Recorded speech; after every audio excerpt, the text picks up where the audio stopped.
Deus é o Criador de todas as coisas.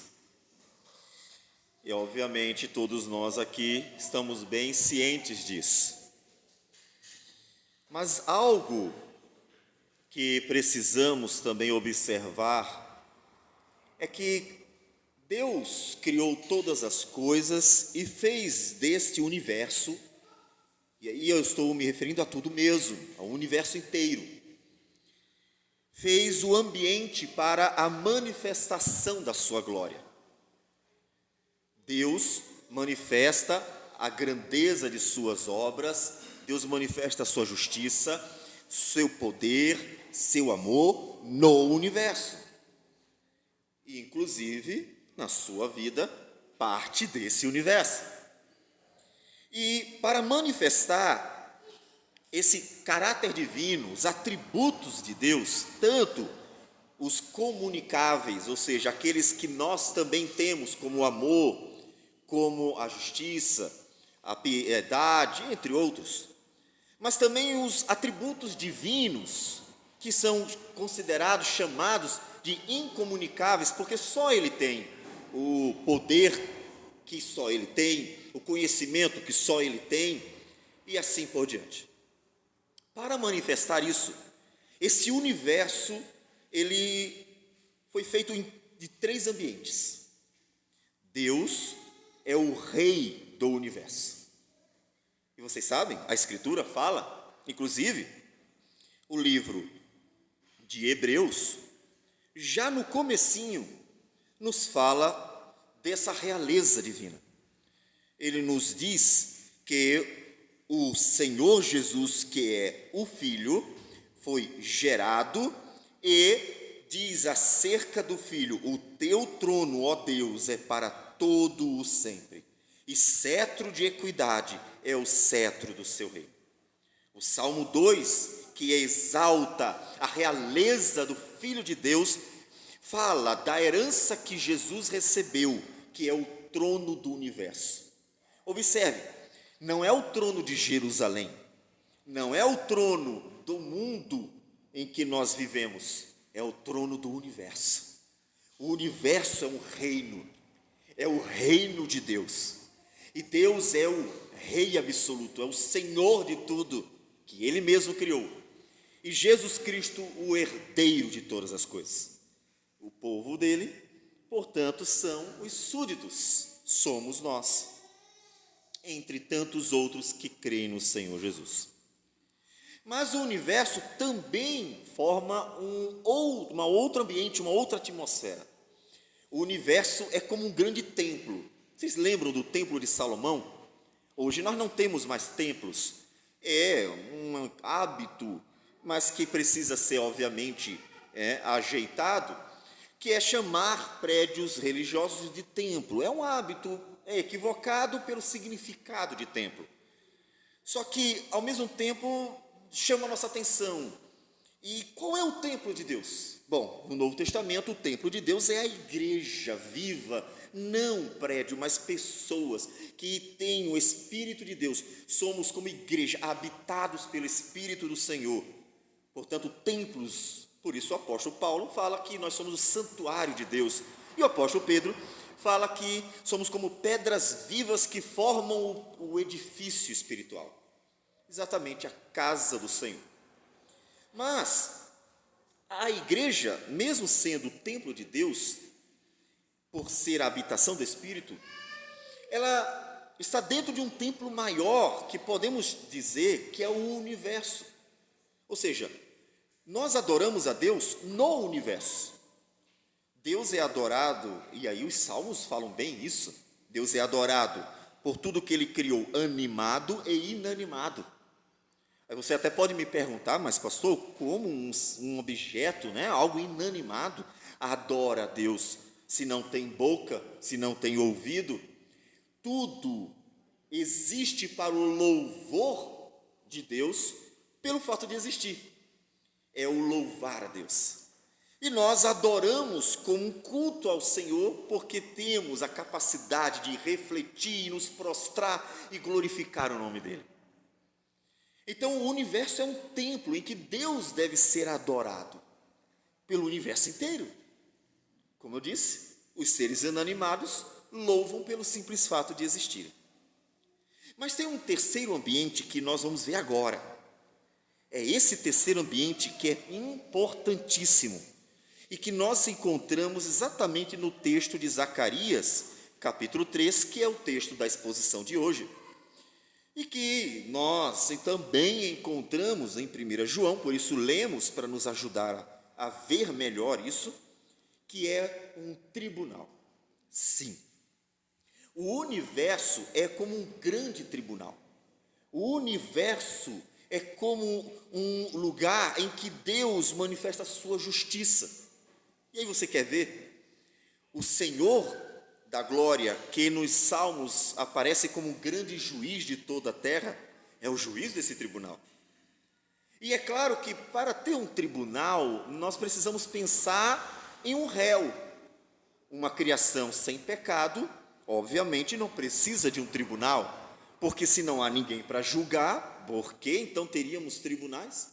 Na eternidade, com certeza não precisaremos de tribunais, porque os homens andarão em santidade, viverão piedosamente. Mas estamos numa criação debaixo do pecado, e então Deus fez dela um grande tribunal para que a sua justiça fosse manifesta. E Deus, que julga toda a terra, então tem diante de si nós, pecadores, os homens, todos eles existem diante de um tribunal, o tribunal de Deus. E nós veremos então o que acontece. Vamos para Zacarias capítulo 3, e eu vou reler um pedaço, e nós daremos sequência. Vamos reler o versículo 1 e o versículo 2, que dizem assim: Deus me mostrou o sumo sacerdote Josué, o qual estava diante do anjo do Senhor, e Satanás estava à mão direita dele para se lhe opor. Mas o Senhor disse a Satanás: O Senhor te repreende, ó Satanás. Sim, o Senhor que escolheu a Jerusalém te repreende. Não é este um tição tirado do fogo? Senhor Deus amado, a tua glória se manifesta no universo que o Senhor criou. E nós que aqui estamos, somos parte dele. E precisamos compreender tanto quem o Senhor é, conforme a tua revelação, e quais as tuas obras, segundo a tua revelação, que é a tua palavra. Mas também precisamos entender, ó Deus, quem nós somos neste cenário inteiro.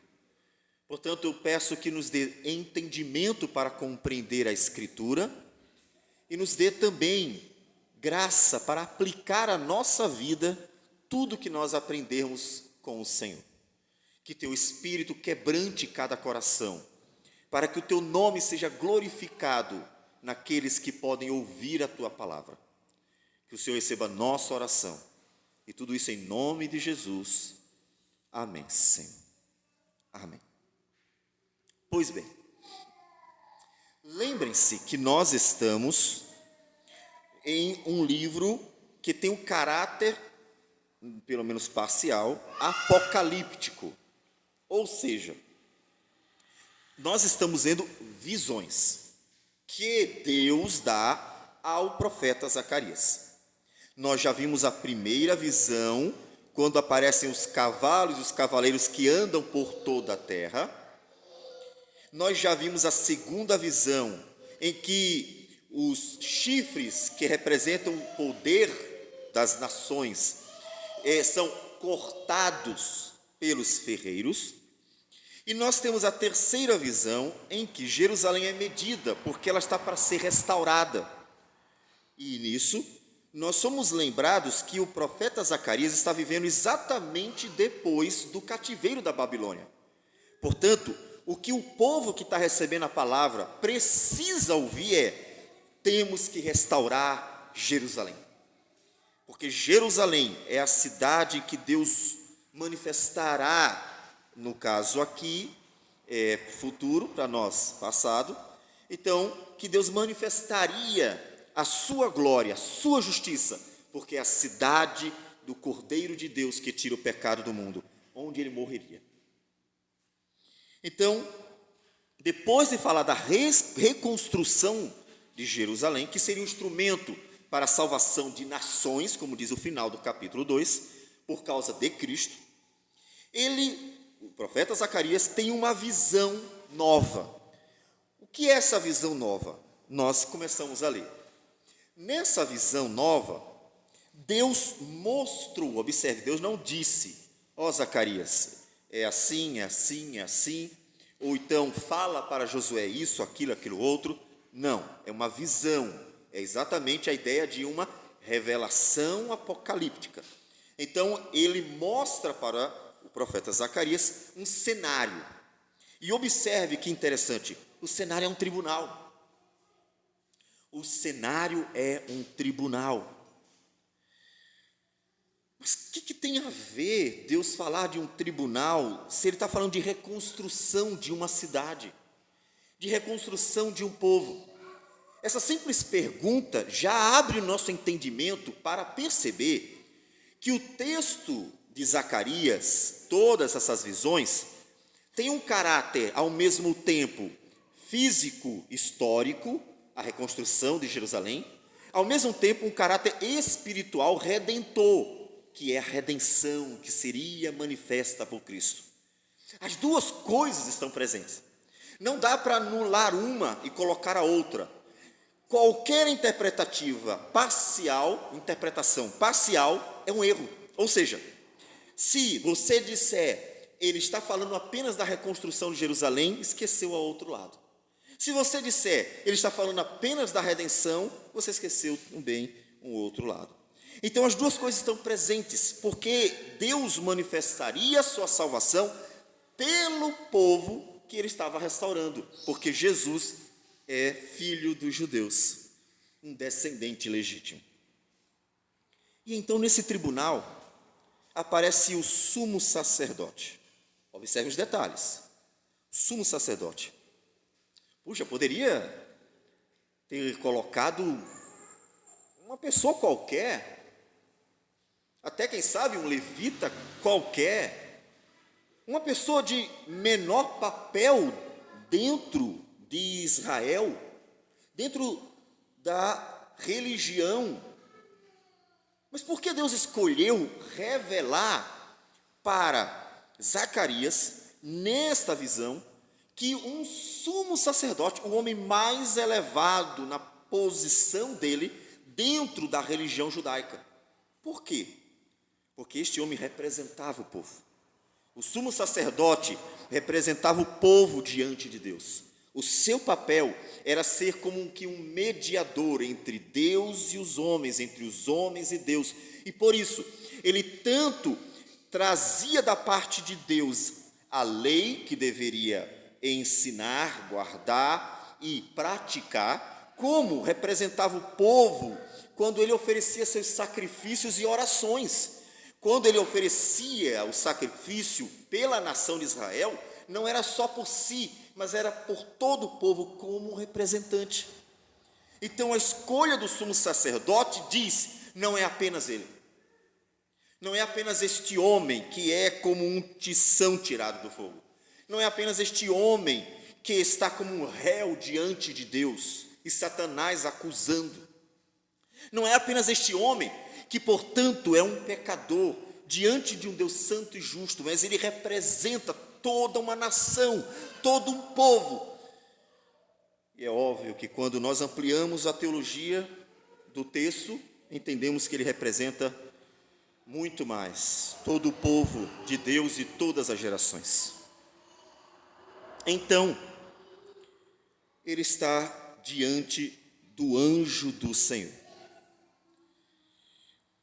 Pense direitinho. Observe a condição daquele homem. Observe que a religiosidade não resolve o problema. Há muitas religiões nesse mundo. Há muitas religiões.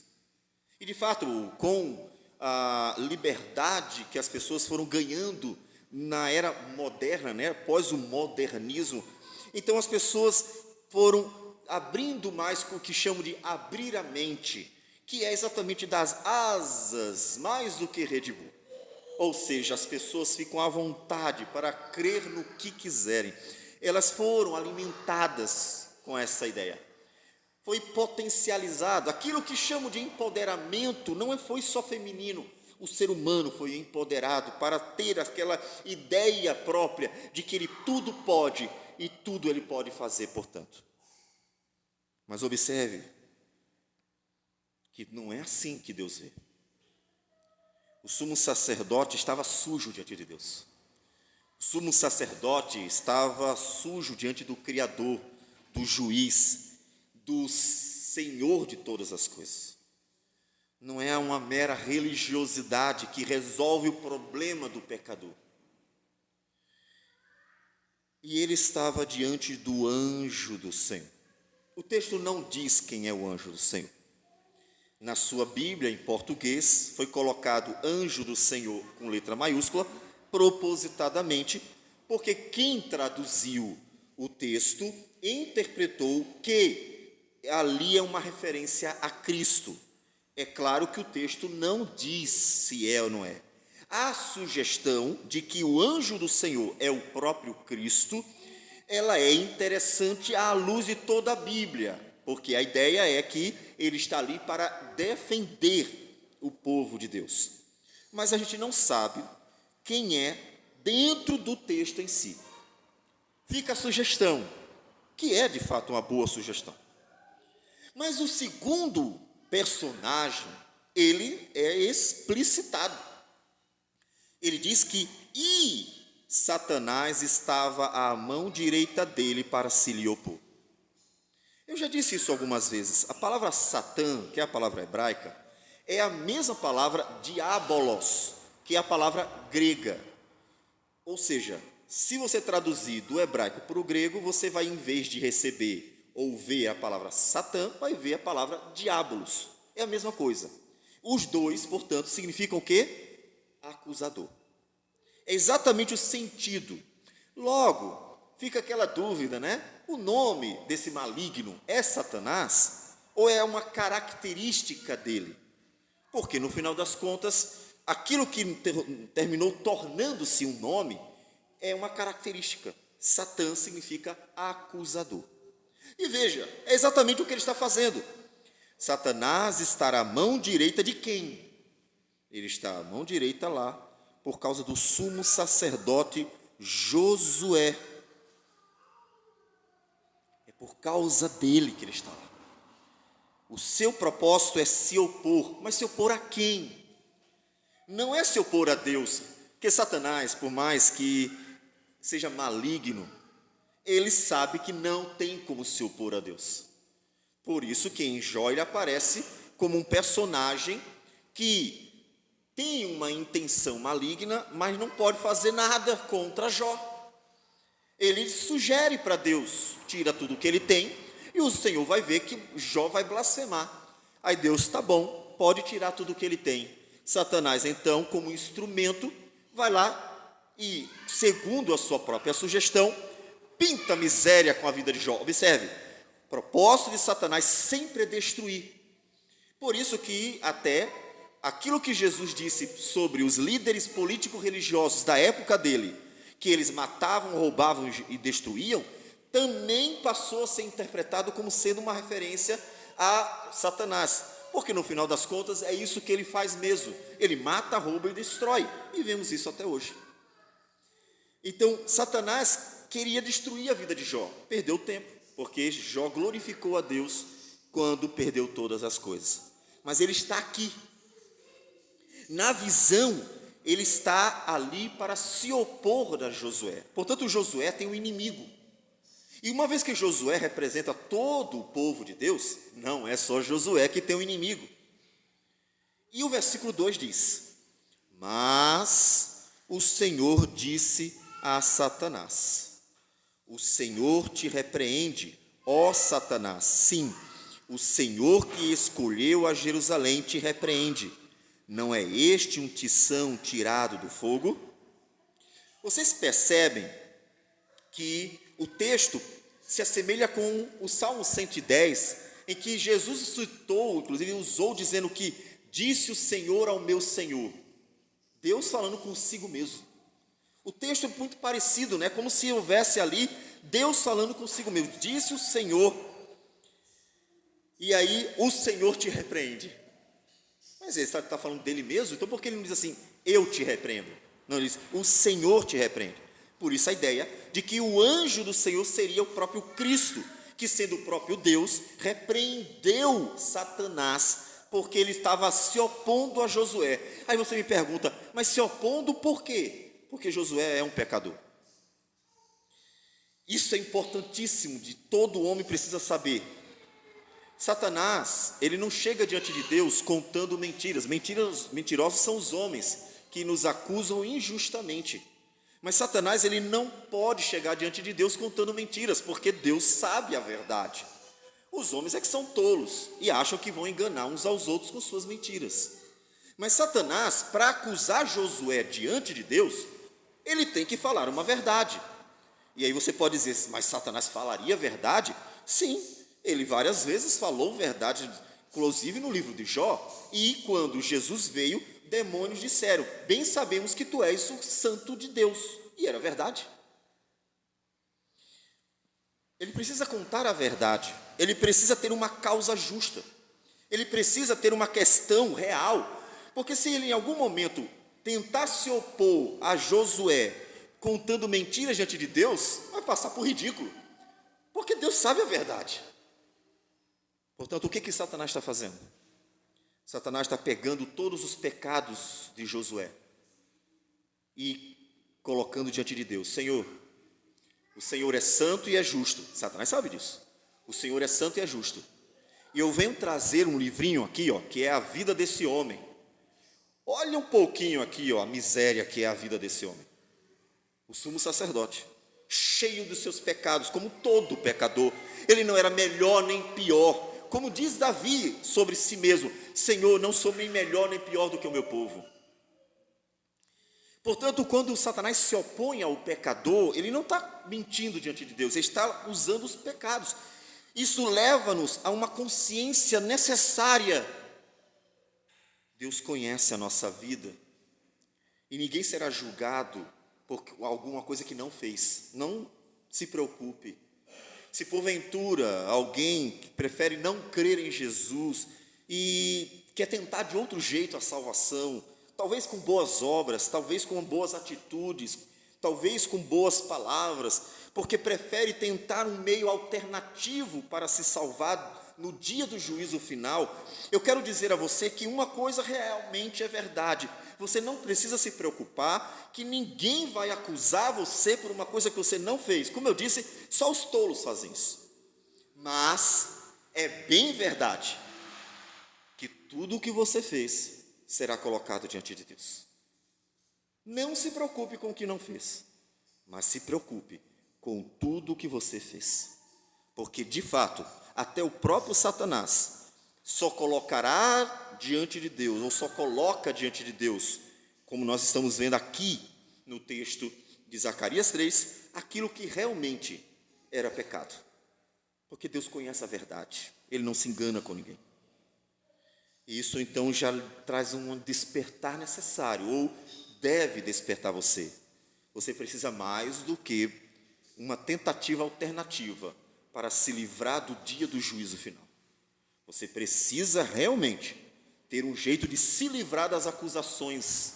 Você tem que realmente ter um jeito de se livrar de tudo que realmente você fez e que ofendeu profundamente o Deus da glória. Porque até o sumo sacerdote Josué, diante de Deus, é como um pecador sujo. É como um pecador sujo.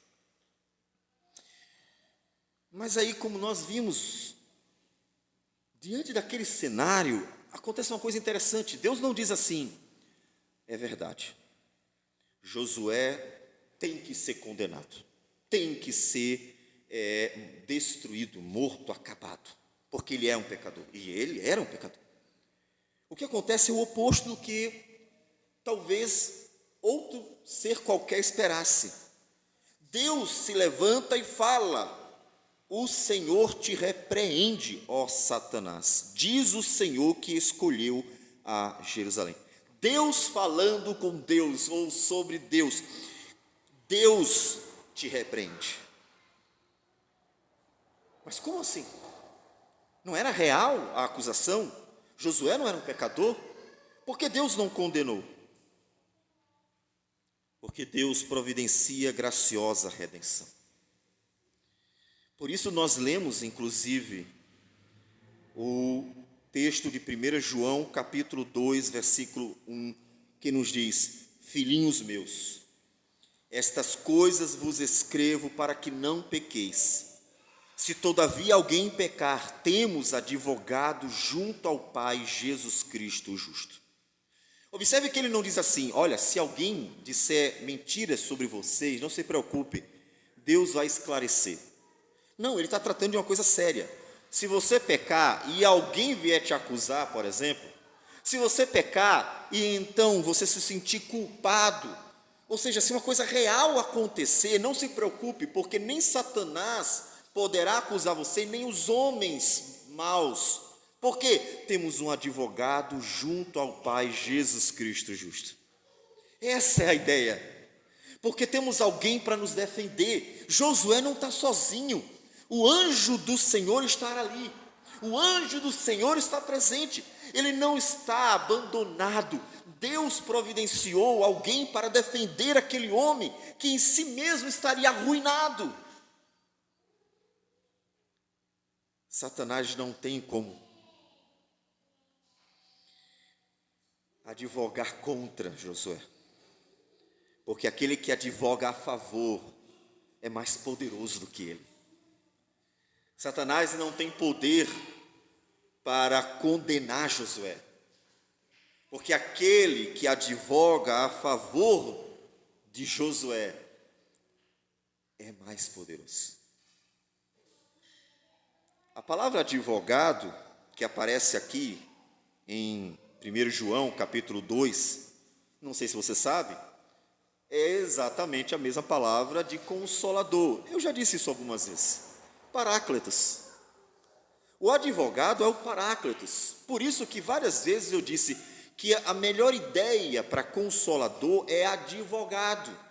Porque é exatamente a ideia de ter alguém ali para nos defender. E não só nos confortar, mas estar ali para agir em nosso favor, estar ali para realmente comunicar as promessas de Deus, e então nos lembrar que nós fomos defendidos pelo outro advogado. Jesus disse: eu mandarei outro advogado, está traduzido como consolador. Portanto, se Jesus é o primeiro advogado e o outro é o segundo, então ele não é só um consolador, ele é um advogado que opera no nosso coração, para que todas as vezes que alguém acusar você, mesmo que seja real, você tenha o conforto de um advogado que tem em suas mãos a obra redentora de Cristo Jesus para aplicar a sua vida e então consolar você baseado em reais obras, não só promessas. O mundo vai acusar você, Satanás vai acusar você, e eu já disse, não com mentiras, como os homens sim, os homens gostam de uma lorota, mas Satanás vai acusar você como em verdades, com pecados reais. Mas Jesus Cristo é o advogado. Mas Jesus Cristo é o advogado. Vamos continuar. Então ele no finalzinho do versículo 2 ele diz: o Senhor que escolheu Jerusalém te repreende. Não é este um tição tirado do fogo? Qual é a questão do tirado do fogo aqui? A primeira coisa que a gente pode dizer, lembre-se, o texto é físico histórico e espiritual redentor. As duas coisas estão juntas. É que Josué, que representa o povo, acabou de vir de onde? do cativeiro. Portanto, ele foi queimado. Judá foi queimado como uma prata que fora ali depurada. Percebe a ideia? E passou pelo cativeiro, passou pelo sofrimento para ser purificado. Então, a ideia, primeiro, eles já sofreram o castigo. Eles já apanharam por tudo que eles fizeram durante esses anos aqui. Ou seja, o cativeiro é considerado um castigo de Deus sobre a nação, sobre os judeus. E Deus está dizendo assim, eles já passaram pelo castigo. Deus está lhe defendendo. É claro que tenhamos cuidado em entender que aquilo era suficiente. O texto não acabou ainda, mas o texto de primeira mão está dizendo aquilo que aconteceu historicamente. Eles já apanharam, já sofreram os danos,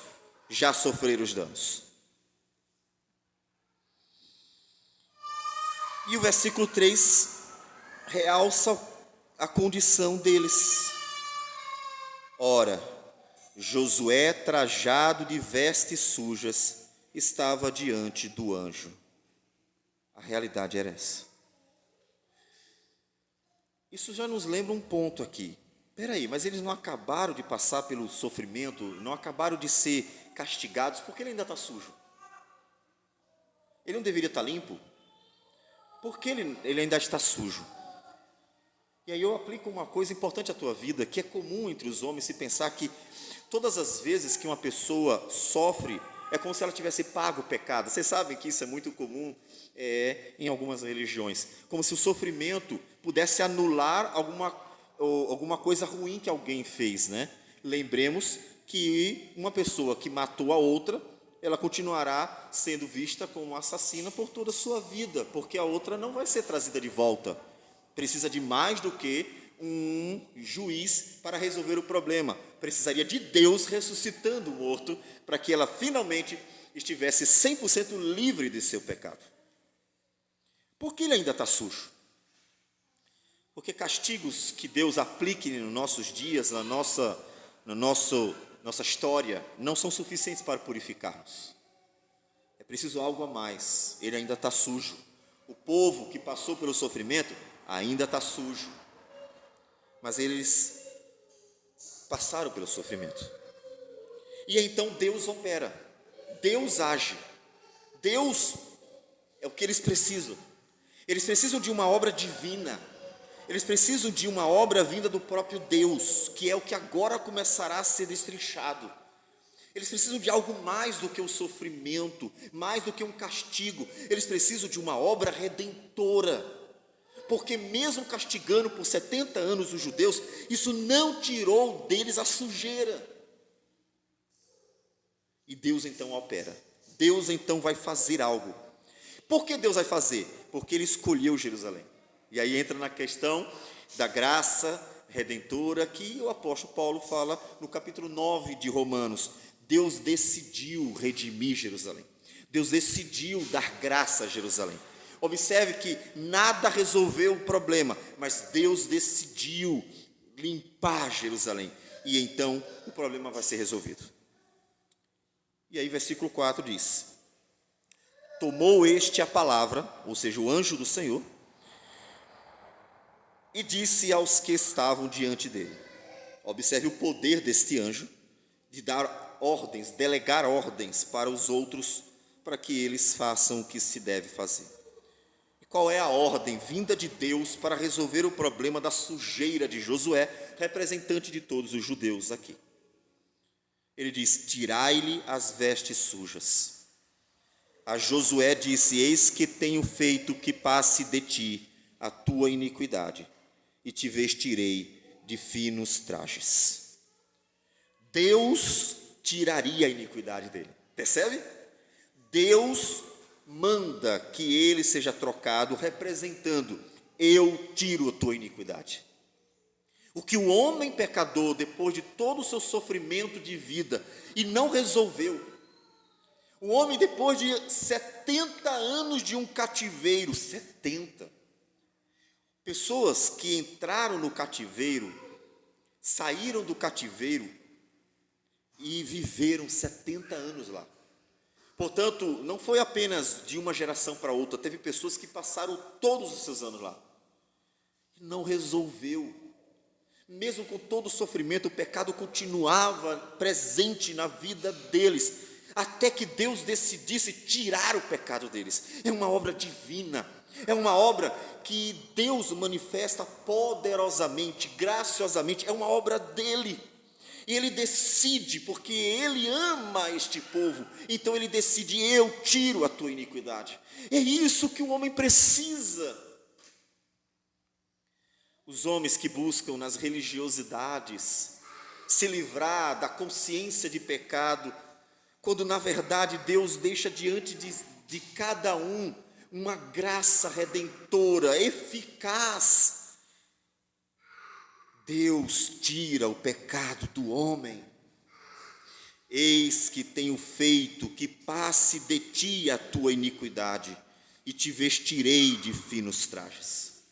Não adianta passar todos os seus dias em igrejas, não adianta ter cargos dos mais elevados nas instituições religiosas, não adianta fazer as obras de caridade que todos verão.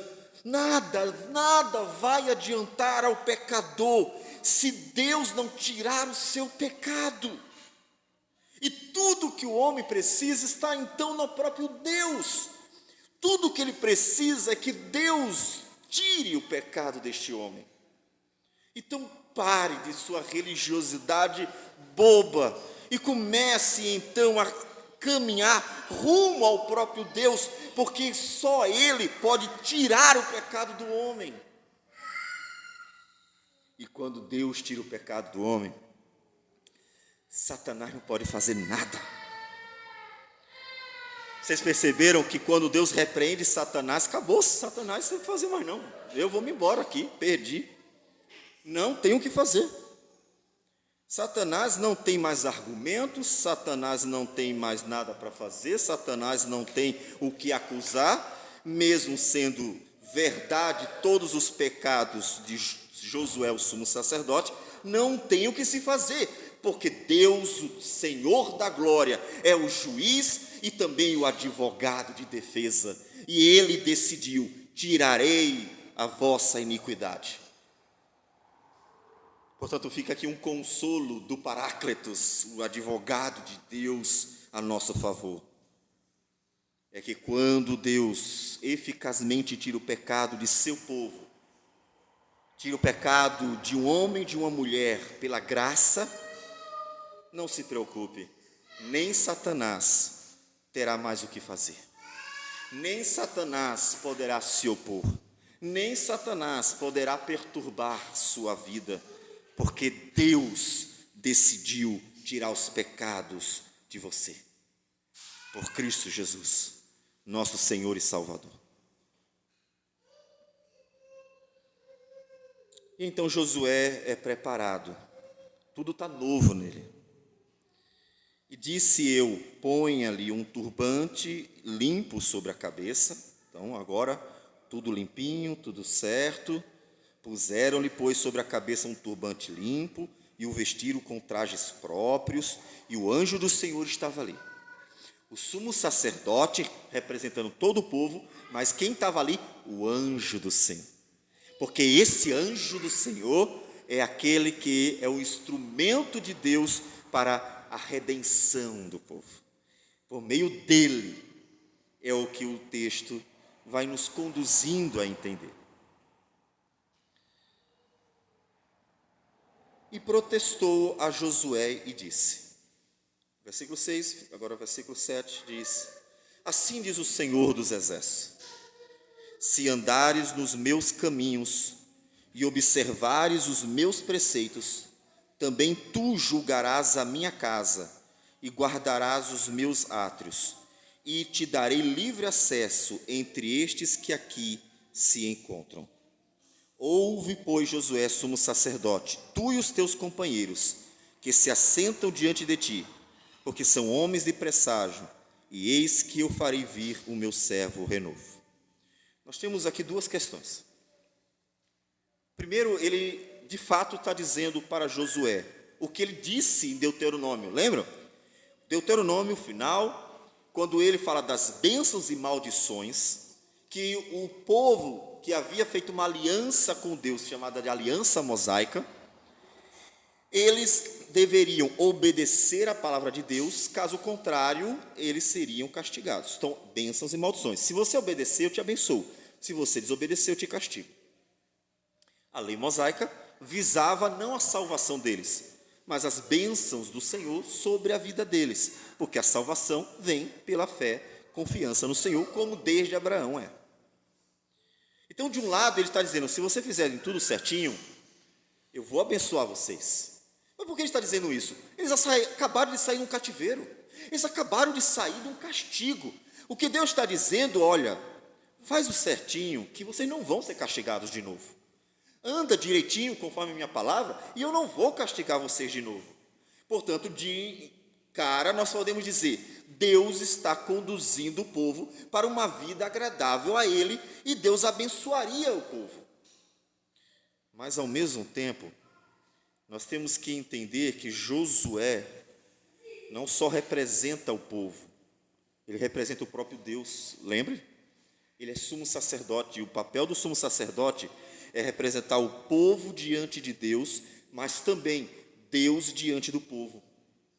Arão deveria levar as orações do povo a Deus, mas também deveria trazer da parte de Deus as bênçãos do Senhor. Mas onde é que diz isso? Números, livro de Números. Deus ordena que Arão abençoe o povo dele, que Deus abençoe o povo de Israel. Eu vou me referindo sempre a Israel, porque, mesmo que sejam os judeus, não é o Israel inteiro, mas eles dão sequência na linhagem de Israel. E diz o texto o seguinte, em número 6, versículo 22.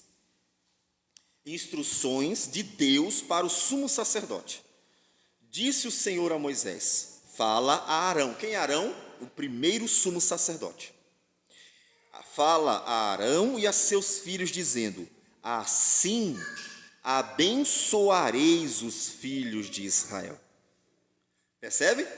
Arão que levou as orações a Deus, Arão que levou os sacrifícios a Deus pelo povo, agora recebe uma instrução de Deus dizendo, assim abençoareis os filhos de Israel e dir-lhe-eis, o Senhor te abençoe e te guarde, o Senhor faça resplandecer o rosto sobre ti e tenha misericórdia de ti.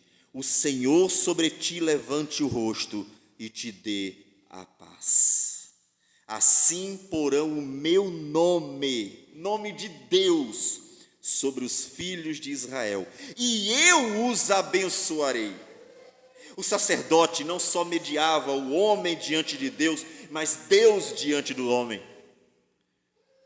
E é então que o texto passa para esse papel de Josué. Agora ele diz assim, faz tudo certinho, você será o meu instrumento de abençoar, para abençoar o meu povo. Então, como isso comunica Cristo? Vamos ver. Primeiro, nós antecipamos domingo passado que a palavra Josué, na verdade, é a palavra Jesus. Sabiam disso? Em hebraico, Josué é exatamente a palavra Jesus. Em grego, Josué é exatamente a palavra Jesus, em todos os dois casos. Ou seja, se você procurar no Novo Testamento, e aí a gente pode fazer isso, né? Vamos para Atos dos Apóstolos, capítulo 7. Atos dos Apóstolos, capítulo 7. Quando Estevão está fazendo a sua pregação, no versículo 45, ele cita Josué, ele diz assim, o qual também nossos pais, com Josué, tendo recebido, o levaram quando tomaram posse das nações que Deus expulsou. E assim vai. O ponto é que ele cita o nome de Josué. É claro que em português você não vai ver, mas se você pudesse agora abrir a Bíblia em grego estaria escrito exatamente Jesus. Estaria exatamente o nome Jesus. Só que como o tradutor sabe que ele não está falando de Jesus, mas de Josué, ele traduziu corretamente. Ele traduziu por Josué. Então, quando nós vamos para esse texto, Josué, o sumo sacerdote, tem um papel. Ele representa alguém. Não é só o anjo do Senhor, mas o próprio Josué é uma figura de Cristo. Porque ele, que representa o povo, agora representa o próprio Deus. E como a gente sabe? Porque ele diz: se andar direito comigo, eu enviarei o meu renovo. Quem é o renovo, senão Cristo, profetizado pelo profeta Isaías, que falou sobre a vinda de Jesus com uma clareza extraordinária, quando ele mencionou também o renovo. Do tronco de Jessé sairá um rebento, e das suas raízes um renovo. Isaías 11, versículo 1. Deus enviaria o seu verdadeiro sumo sacerdote.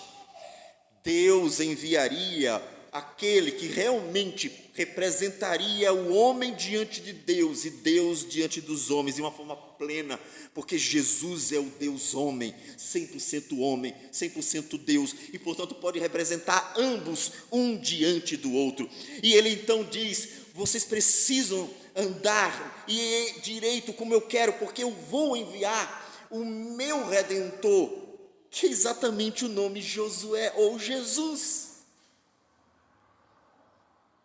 Josué começa a representar o próprio Filho de Deus,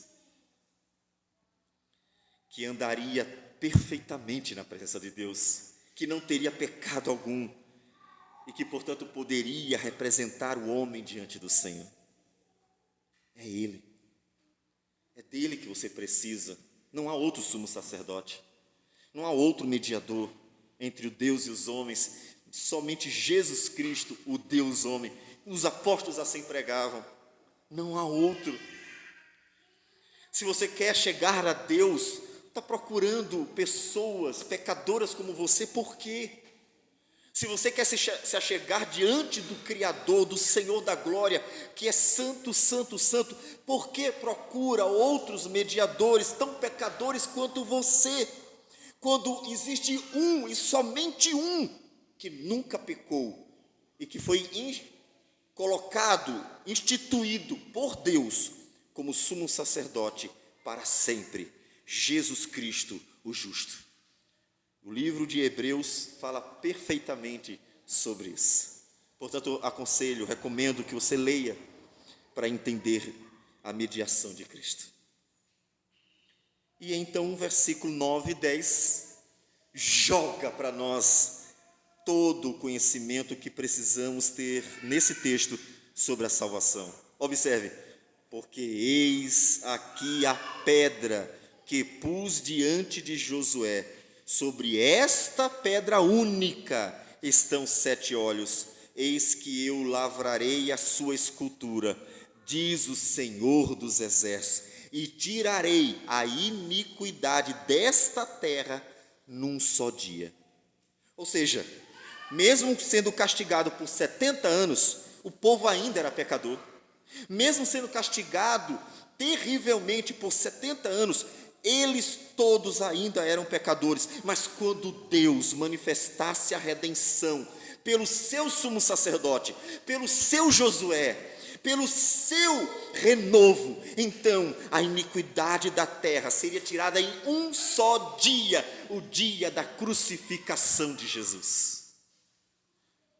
O pagamento da dívida, o total pagamento da dívida, para que Satanás não tivesse mais nada o que acusar. E por isso em Apocalipse, Satanás é lançado fora das regiões celestiais, porque ele não tem mais o papel de acusador. Ele não pode mais acusar os pecadores que foram redimidos pelo sangue do Cordeiro. E agora o que ele faz? Atacar, perturbar. Só sabe fazer isso. Pense. Em Colossenses capítulo 2, o apóstolo Paulo diz, versículo 14: tendo cancelado o escrito de dívida que era contra nós e que constava de ordenanças, o qual nos era prejudicial. O homem pecador e suas dívidas monstruosas diante de Deus. Tu pegou, tu mentiu, tu enganou, tu foi injusto, desonesto e tal, e tal, e tal, e tal. E aquela lista sem fim de dívidas por causa da lei, por causa que o homem transgride a lei do Senhor. Ele cancelou, removeu inteiramente, encravando na cruz. Tirarei a iniquidade desta terra num só dia. A cruz do Calvário teve um escrito de dívidas encravado. Não foi só o Filho de Deus, porque ali estava o justo e justificador, e com ele foi encravada a nossa dívida. E despojando os principados e as potestades, publicamente os expôs ao desprezo, triunfando deles na cruz. Ele triunfou Satanás na cruz, ele despojou Satanás na cruz, ele humilhou Satanás na cruz, ele tirou de Satanás aquilo que ele tinha, que era o papel de advogado de acusação. Portanto, ele triunfou sobre Satanás na cruz. E eu repito o conforto. Eu sei que muitas vezes você será acusado pelos homens, e muitas vezes você tem a impressão que até Satanás está tentando te acusar em sua consciência. Mas você precisa realmente aplicar esse texto à sua vida. A justiça de Jesus é eficaz. Deus não disse, talvez eu tire o pecado do povo. Deus não disse, eu vou tentar tirar o pecado do povo. Deus não disse, eu vou começar a obra, vocês terminem. Deus não disse, olha, eu vou dar o meu jeitinho, vocês precisam colaborar. Deus disse, eu tirarei a iniquidade desta terra num só dia. Deus, em seu poder, santidade e justiça, manifestaria a sua glória, vencendo Satanás, e então finalmente tirando o pecado do homem pecador, por meio de Jesus Cristo. Não é uma possibilidade, é uma verdade, é uma realidade, que se aplica à vida de todo aquele que pela fé se une a Cristo, que todo aquele que se achega a Cristo, para então receber a sua justiça.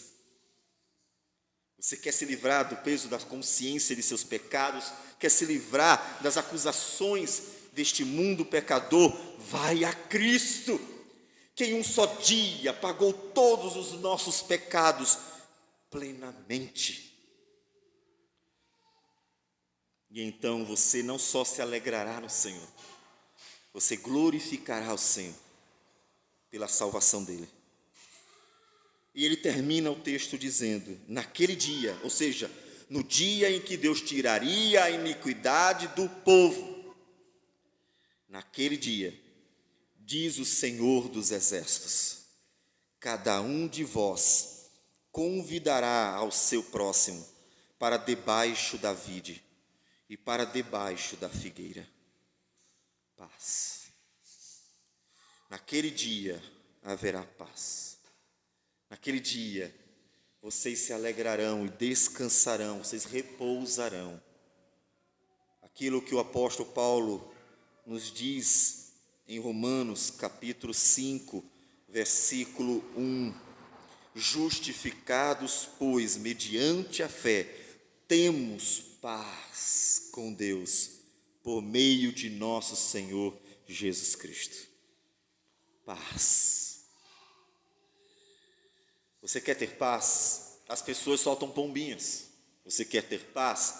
As pessoas evitam as guerras. Você quer ter paz? As pessoas tentam diplomacia. Você quer ter paz? Somente Deus pode lhe dar uma verdadeira paz. Porque nem mesmo todo esforço humano pode livrá-lo da ira divina, da ira vindoura, da justíssima condenação dos pecadores que desprezaram a graça da redenção em Cristo Jesus. Portanto, você quer ter paz? Nós convidamos você a ter paz. A paz de Deus, que excede todo entendimento, como diz Paulo em Filipenses 4:7. Você quer ter essa paz? Vai para Jesus. Ele é o nosso mediador, Ele é o nosso justificador, Ele é o nosso, portanto, redentor. Ele é o nosso advogado justo, fiel, poderoso para nos defender. É Ele. E nele podemos repousar o coração, porque a sua paz, ela é real. Portanto, Zacarias 3 nos comunica a redenção em Cristo Jesus. Pois, como nós já dissemos, os profetas pós-cativeiro, eles estão mais próximos de Cristo temporalmente e estão preparando o povo para a chegada de Jesus, o nosso Senhor e Salvador. Mas você, que tem feito diante disso? Não perca tempo, porque a graça do Senhor é somente para aquele que se achegar ao seu Filho, o Salvador. Então pare de viver uma vida sofrida, cansada, pesada pelos pecados, que como o peregrino de Jambanho, tinha um fardo nas costas, do qual não conseguia se livrar. E alente o seu coração, alivie o fardo por meio de Jesus. E eu termino com as palavras do próprio Cristo, que olhando para a multidão cansada, diz o seguinte, Mateus 11, 26-30. Vinde a mim, todos os que estáis cansados e sobrecarregados, e eu vos aliviarei. Tomai sobre vós o meu jugo, e aprendei de mim, porque sou manso e humilde de coração, e achareis descanso para a vossa alma, porque o meu jugo é suave e o meu fardo é leve.